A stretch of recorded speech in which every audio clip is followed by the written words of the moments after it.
साथियों, कुछ ब्राह्मण और ब्राह्मणवादी लोग बेवकूफ़ बनाने का काम करते हुए और इस तरह लोगों को सवाल खड़ा करते हैं कि अब जातिवाद रहा कहाँ।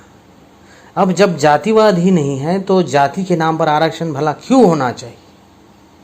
तो ऐसे महान लोगों से जरा एक सवाल पूछो कि भाई, आरक्षण का संबंध मंदिर में होने वाले भेदभाव से नहीं, आरक्षण का संबंध और बाकी जगहों पर होने वाले भेदभाव से नहीं है, तो आरक्षण का संबंध भर्ती रिक्रूटमेंट कराने के वक्त किए जाने वाले भेदभाव से है।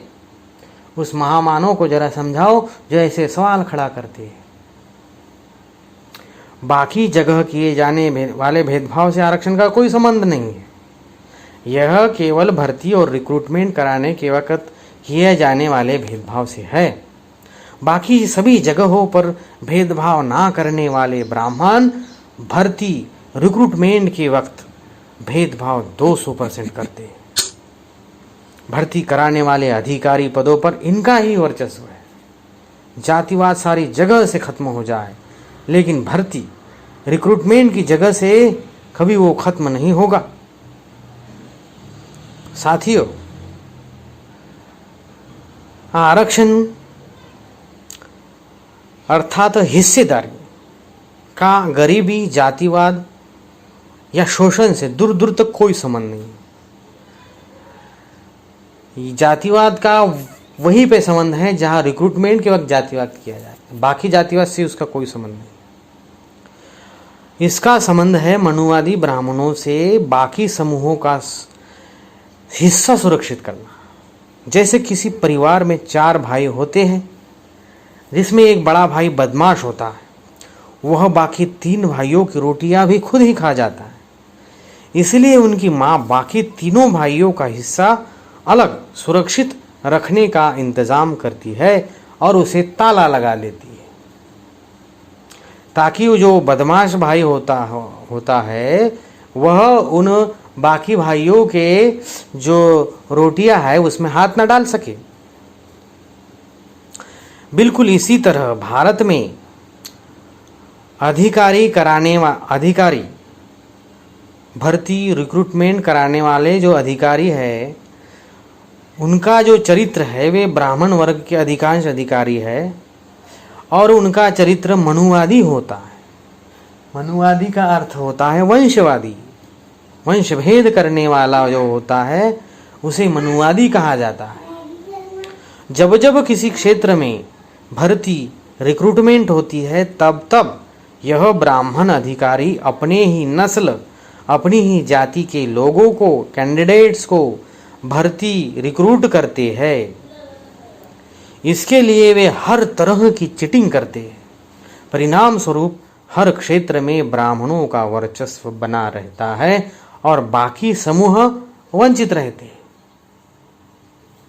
इस समस्या से निपटने के लिए फुले शाहू अम्बेडकर ने आरक्षण अर्थात हिस्सेदारी का नायाब तरीका ढूंढ निकाला। जिसकी जितनी संख्या भारी, उसकी उतनी हिस्सेदारी, यह आरक्षण का उद्देश्य है। इसका मतलब आरक्षण से किसी को भी कोई नुकसान नहीं है। मनुवादी अर्थात वंशभेदी ब्राह्मणों के चरित्र में कोई बदलाव होने वाला नहीं है, क्योंकि उनके अंदर का मनुवाद अर्थात वंशभेद का संबंध डीएनए से है, जीन से है। ब्राह्मण भारतीय नस्ल के नहीं है, इसलिए वे भर्ती रिक्रूटमेंट के समय भी भारतीयों से वंशभेद करते ही रहेंगे। जिन क्षेत्रों में आरक्षण नहीं है वहां देखो लगभग 80% लोग ब्राह्मण ही मिलेंगे। चाहे मीडिया में जाओ, चाहे बॉलीवुड में जाओ, चाहे क्रिकेट में जाओ, चाहे खेलकूद में जाओ, जहाँ जहाँ आरक्षण नहीं है वहाँ 80% से ज़्यादा लोग वही हैं।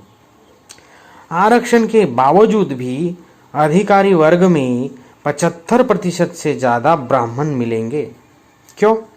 क्योंकि गैर कानूनी रूप से भर्ती रिक्रूटमेंट कराने वालों पर ना सरकार का लगाम है ना न्यायालय का लगाम है, क्योंकि इन दोनों संस्थाओं पर भी ब्राह्मणों का ही वर्चस्व है।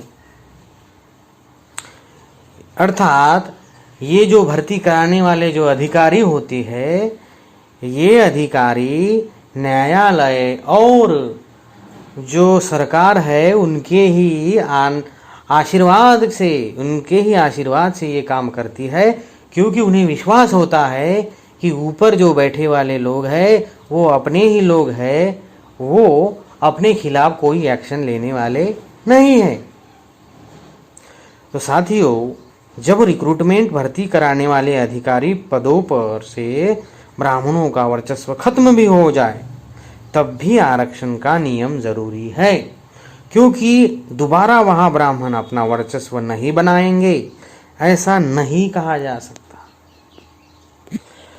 I hope that you like this video. Please share, subscribe and keep watching YouTube channel Genius.